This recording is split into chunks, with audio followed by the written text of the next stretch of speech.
अभ्यासयोगयुक्तेन चेतसा नान्यगामिना परमं पुरुषं दिव्यं याति पार्थानुचिन्तयन् कविं पुराणमनुशासितारम् मनोरणीयं समरुस्वरेद्या सर्वस्रदाभूतमचिन्त्यरूपं मादित्यवर्णं तमतत्वरस्तात्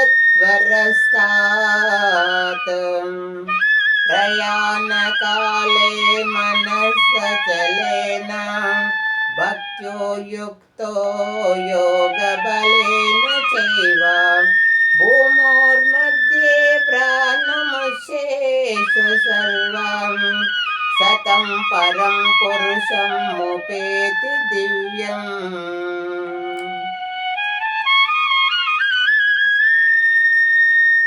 అర్జున, అందుకే నీవు ఎల్ల కాలమునందు నన్నే స్మరింపమును, నీ కర్తవ్యమగు యుద్ధమును నిర్వహించమును.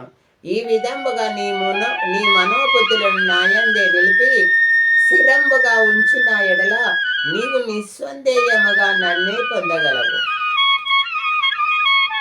పార్థ, నాయందే నీ మనసు లగ్నం చేసిన సదా నన్నే ధ్యానించుచు మరో దైవము గురించి ఆలోచన చేయకుండా నన్నే దేవాదేవుడుగా దివ్య రూపునిగా పరమాత్మ స్వరూపునిగా తెలుసుకొనువాడే పొందును. పరమాత్మ స్వరూపునిగా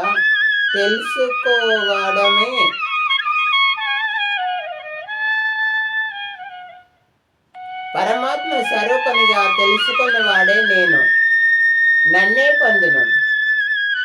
పరమ పురుషుడనైన నన్ను సర్వజ్ఞునిగా, ప్రాచీనునిగా, లోకాన్ని శాసించవానిగా, అణువు కంటే సూక్ష్మ స్వరూపమునుగా పోషించువానిగా, ఊహించు సౌఖ్యము కాని రూపము కలవానిగా, సూర్యుని వలె తేజో సంపత్తి కలిగిన వాడినిగా, భౌతిక ప్రకృతికి అతీతునిగా గ్రహించి స్మరింపవలను. పార్థ, స్మరింపవలను.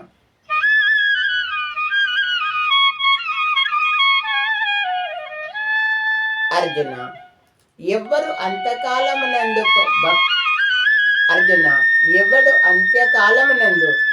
పరమభక్తుడైన వాడు యోగ బలంబు చేత తన ప్రాణములను భ్రూకుటి మధ్యమున నిలిపి అచంచలమైన నమ్మకముతో దేవాది దేవుణ్ణి సదా స్మరించుచు సంపూర్ణ భక్తి విశ్వాసముతో ఆ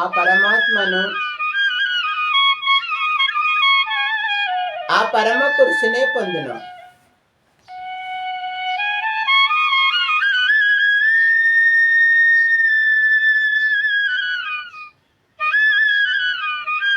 అర్జున, వేద విద్వాంసులు ఓంకారమును ఉచ్చరించుచు భక్తులు సనాసన జీవాత్ముడనగు గొప్ప వ్యక్తులైన వారు బ్రహ్మను పొందెదరు. పరిపక్వముకున్న ముముక్షులు బ్రహ్మచర్యం అభ్యసించుచు అట్టివారు మోక్షమును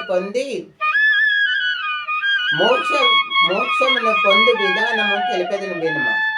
అర్జున, సర్వేంద్రియములను నిగ్రహించి మనసును హృదయమునందు నిలుపువాడు యోగసిద్ధిని పొందును. అటులనే ప్రాణవాయువును సహస్రారముగా శరంబుగా నుంచి ధ్యానము చేయువాడు యోగం నందు ప్రతిష్ఠుడగుచున్నాడు. పార్థ, ప్రతిజ్ఞుడవుతున్నాడు. ఓంకారమును బ్రహ్మరూపమైన పవిత్ర అక్షరమును ఉచ్చరించుచు యోగాభ్యాసంతో ఎవడు తుది శ్వాసలు విడుచునో శరీరమును విడుచుచున్నాడో అట్టి యోగి అయినవాడు తప్పక మోక్షమును పొందుచున్నాడు.